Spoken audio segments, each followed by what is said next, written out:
Isaiah 46:8. Remember this and shew yourselves men. Bring it again to mind, O ye transgressors. Yeah. Read it one more time, that last part. Isaiah 46:8. Remember this and shew yourselves men. And bring it again to mind, O ye transgressors. Show ourselves men. Where do we see examples of real men in the world? You don't see it in the world, but you see it in this book. You see the examples of what it means to move like a man, to think like a man in this book that was given to us.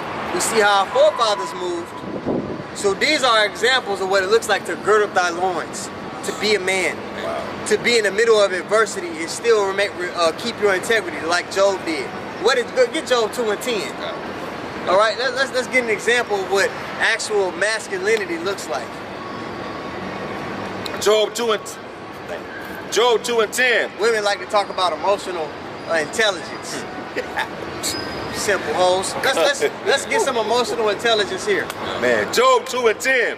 But he said unto her, thou speakest. Well, read up like a verse, 2, so we can get a little. The new listeners will know what was going.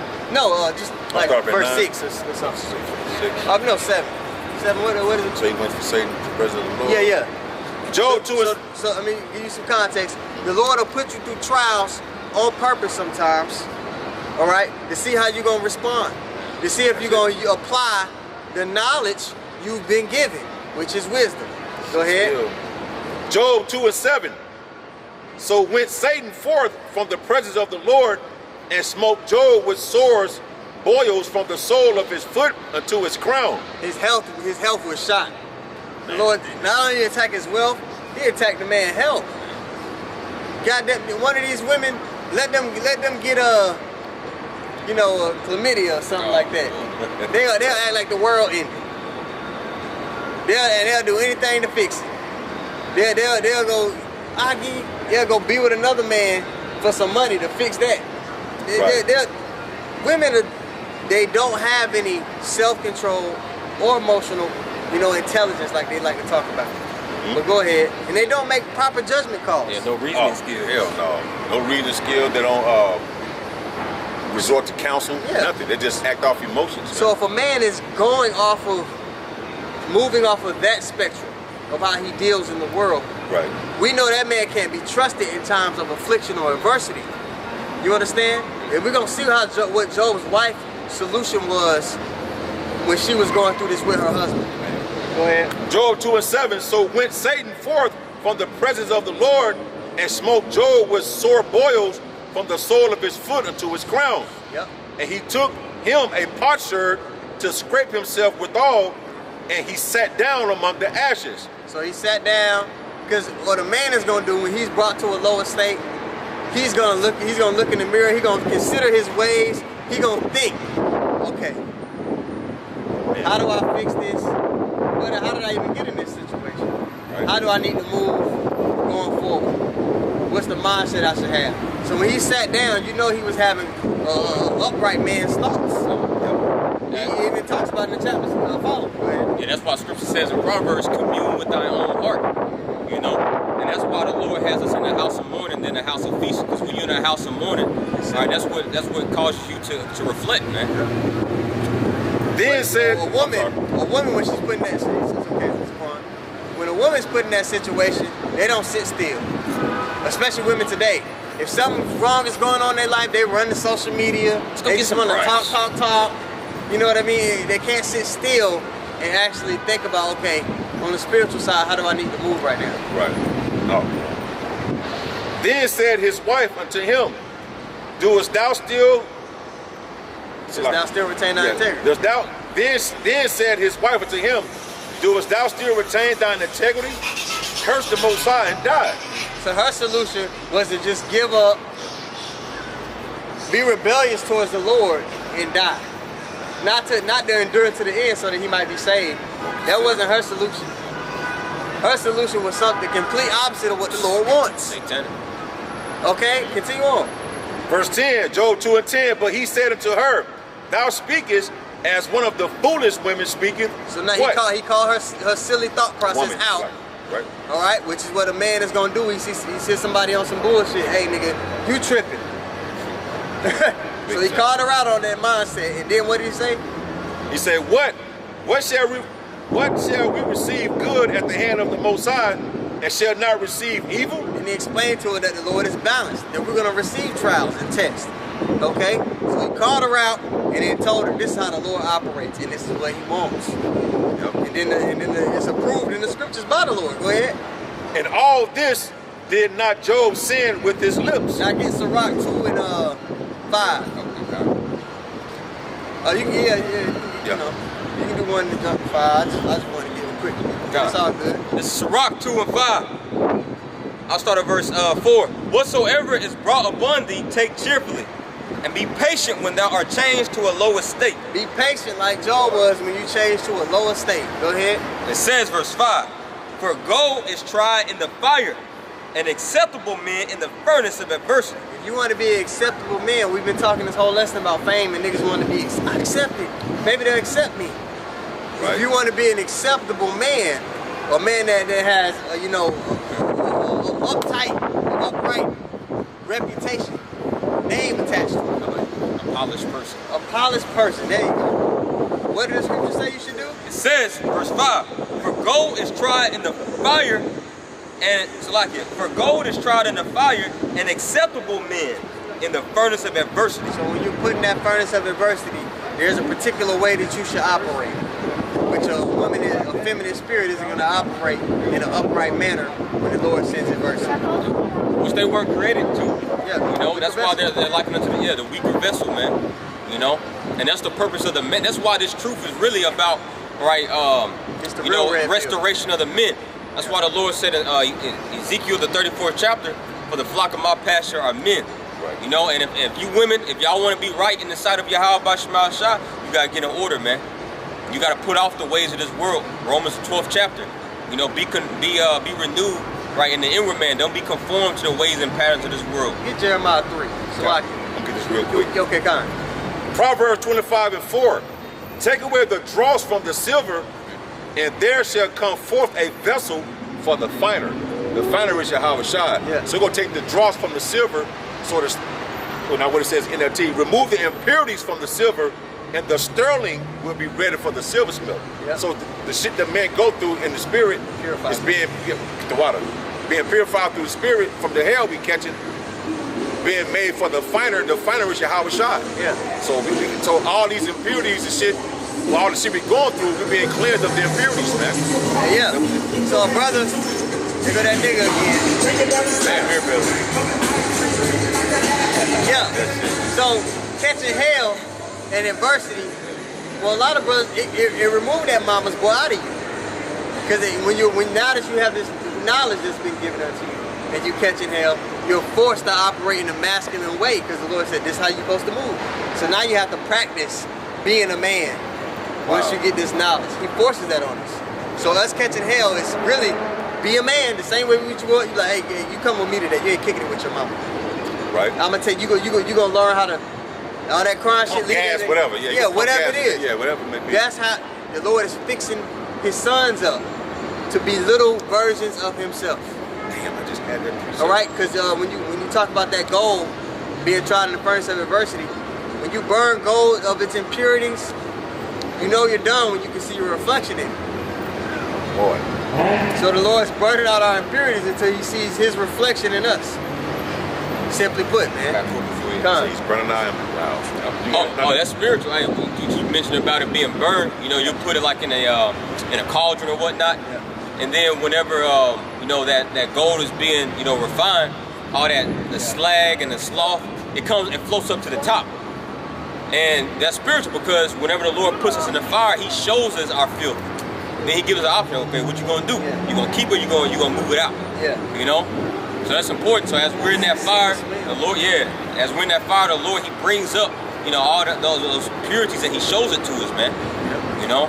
Now you mentioned earlier that a woman, you gonna be in the truth, you gotta follow the order. The women gotta do the same thing we're doing in the sense that we're forwarding the will of our husband. Right. What our husband wants, we check, okay, what he needs right now, okay, and we're pushing that forward. The women are supposed to be the same way. The brothers, sisters, if you got a man that's in his truth, or the wives, he's not requiring anything of you that the Lord don't require of us. We're likened unto his. You got Jeremiah 3? Yeah. We're likened unto his wife, right? Jeremiah 3 and 14. It says, "Turn, O backsliding children, saith the Lord, for I am married unto you." The Lord is married unto us. Okay? So what is the purpose of our lives? We mentioned it earlier. Fear God and keep his commandments. But it's the whole duty of man. Our purpose is to fear him and do it, follow his instructions. So what's yours? Because we know the hierarchy of the family mentioned in Corinthians. All right? The Most High, the Son, the husband, then the what? The wife, and then the children. So your commanding officer be your husband. And that's your Lord. The same way Abraham was Sarah's Lord. If you're really down in this truth, you should be calling your man Lord. Go call him that now. Next time you see him, be like, "Hey Lord, how you doing?" But you with me, y'all so fucked up. This society got y'all probably burned alive like a vampire. She had to call her man Lord. Spontaneous, I always say that shit. And the ones that Spontaneous combustion. Yeah, spontaneous. You gonna keep spontaneous combustion around this bitch. God, you know it. Head spinning around and shit on fire like a motherfucker. Oh my gosh. And the ones that do, you can't really trust that shit. Cause you know, Eve, man, they good with that fake submissive stuff, man. Yeah, boy. They use that as a kryptonite to try to, make you open up, and then as soon as you open up, that's when they turn to a fucking demon. So really on this side, don't trust none of that stuff. They use their femininity as a weapon. Yeah. So you know. Yeah, no, go ahead. I can say something. Go ahead, go no, say it. I want to hear. It ain't get no. Make them say "con" out of one when you in the bed. No, they will it. Yeah, I know, right? That's erotic correction. Yeah, the erotic correction is like, yeah, that's the only time in that bitch. Nah, fuck it. Yeah, we just need out of here. Yeah. You know. Jeremiah. Oh, you had some. No. Jeremiah 3 and 14. "Turn, O backsliding children, saith the Lord, for I am married unto you, and I will take you one of a city and two of a family, and I will bring you to Zion." You got it. So yeah, man. As the priest was going into, the Lord is married unto us. All right, and that's ultimately starting with the men, those first fruit spirits, the 144,000 starting off, man. They still going. You know, so as we're married unto the Lord, all right, and what solidifies a marriage? All right, that covenant, that blood. You see, and through Yahweh's blood, this is how we're, all right, married, all right, unto Yahweh Bashmal Shah. So with that, all right, there's duties of marriage. You know, the law speaks about, all right, how you cannot, uphold the duties of marriage, right, unto your spouse. You got it. That's a vow that you're in. When you married, when you consider a vow, man, that you gotta keep it whether you feel like it or not. So once again, you so-called sisters, all right, that had men in the Lord will understand, all right, that you are in a vow, all right, that the heavens, that Yahweh Bashmal Shah and the holy angels are looking at, man. All right, so that means what? You gotta uphold that whether you feel like it or not. There's a job to do. I'm gonna back you up real quick. Deuteronomy 23 and 21. "When thou shalt vow a vow unto the Lord thy God," and when you become one flesh with him, you're making a vow before the Most High.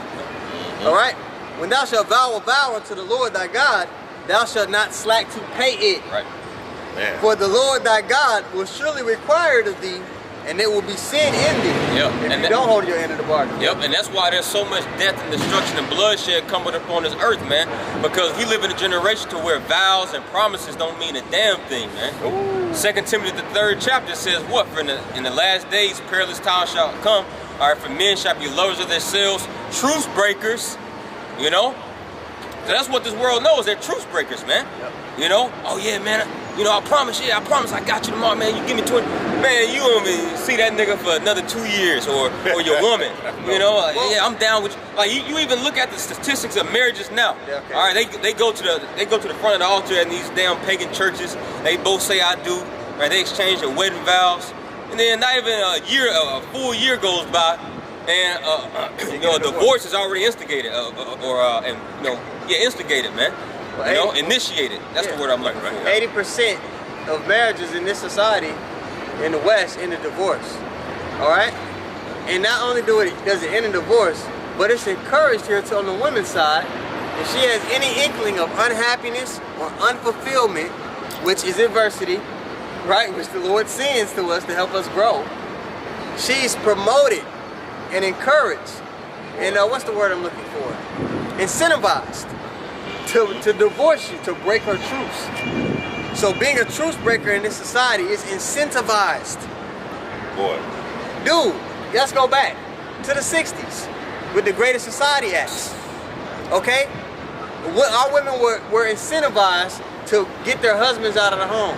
They were incentivized to be a truce breaker. And they took it. Hit that apple like a bit it again. Hey, you know? Listen to it. Yeah. I was gonna say that's always been, you know, that's how Esau's always been able to really bind the strong man, bind you us Israelite men. It's about working through our women, man. It makes me think about the story with Samson and Delilah, where she was incentivized, you know, by those Philistines. They offer her like so many pounds of, you know, talents of gold and silver. Yeah. You know, like, hey, you just, man, just make sure you know you get his secrets. Tell us what his power.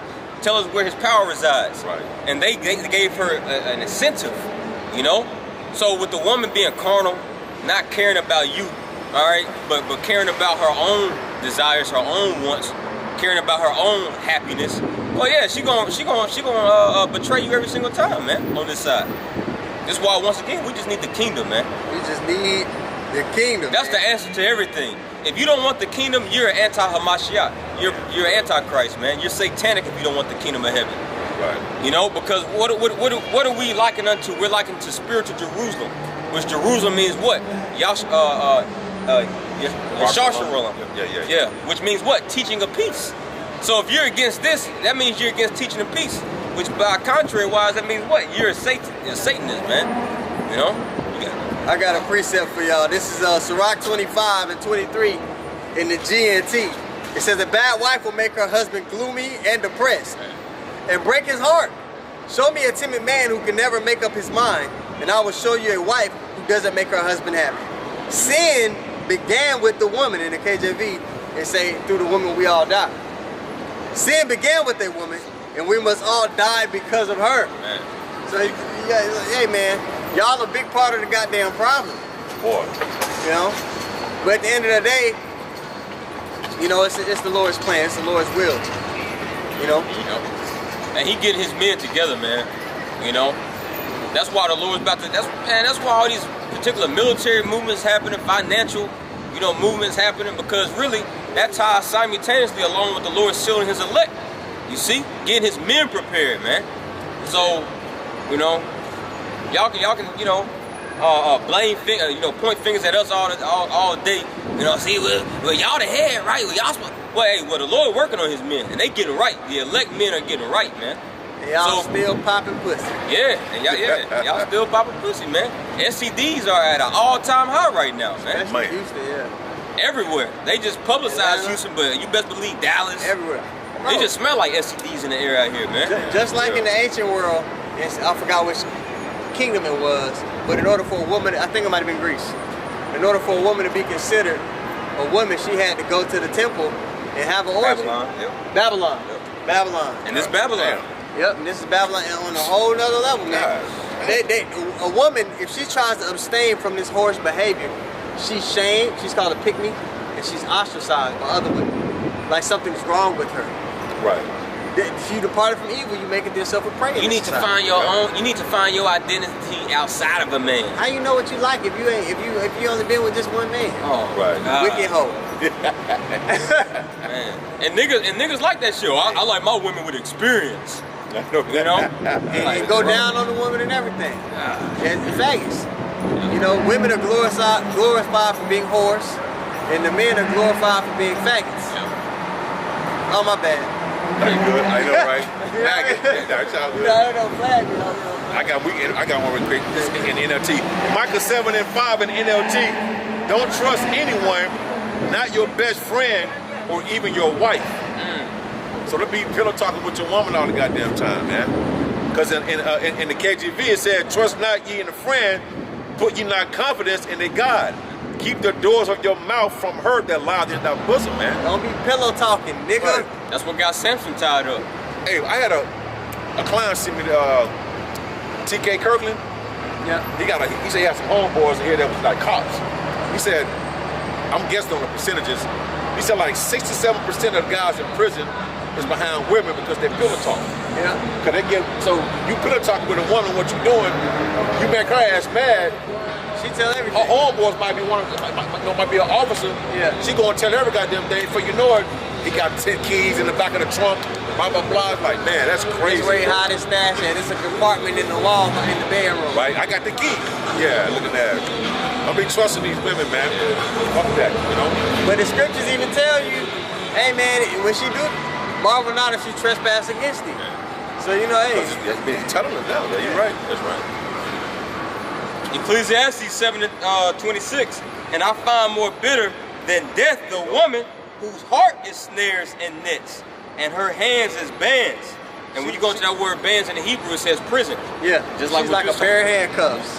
She's if you get too wrapped up in a woman, it's like you hog tying yourself. A fine ass set of handcuffs. Yeah. Bitch got a nice booty, but that's a trap. When you get a fine woman, you gotta read the fine print. Right? Real shit. You get a fine woman, you gotta read the fine print. Fine print. She will ruin your life, bro. If you too into her. Yep. When dude get all into it, you say, oh no, you're supposed to be into Sophia. You get all into some coochie. That's how you end up dead or in jail, man. Man. And that's always been a struggle for the sons of God, even during the time of the first death. Yeah, even during the time of the first death, you know, during the time of Noah. It's about that time. You know? It's still going, but it's about that time. Okay. You know, the sons of God, they was getting entangled with the daughters of men. Oh, they just wrapped up. They just pressed my button, yeah. But yeah, you finish out. So yeah, that's the point. You know, but in these times, the Lord is just requiring, you know, more out of us, you know, to ultimately, you know, gird up ourselves like men, okay? And worship Yahweh by Shemal Shai. Alright. So with that being said, man, Albert Ratazada, quick lesson was edifying. I want to give all praises once more too. Yahweh, by Hashem, Yahweh Shai, by Hashem, Kakadash. Double honor to the apostles and the elders, a great millstone. Shalom to all the brothers, of course, a few sisters pursuing this truth and sincerity. May the blessing of election be upon your house. Shalom. Shalom.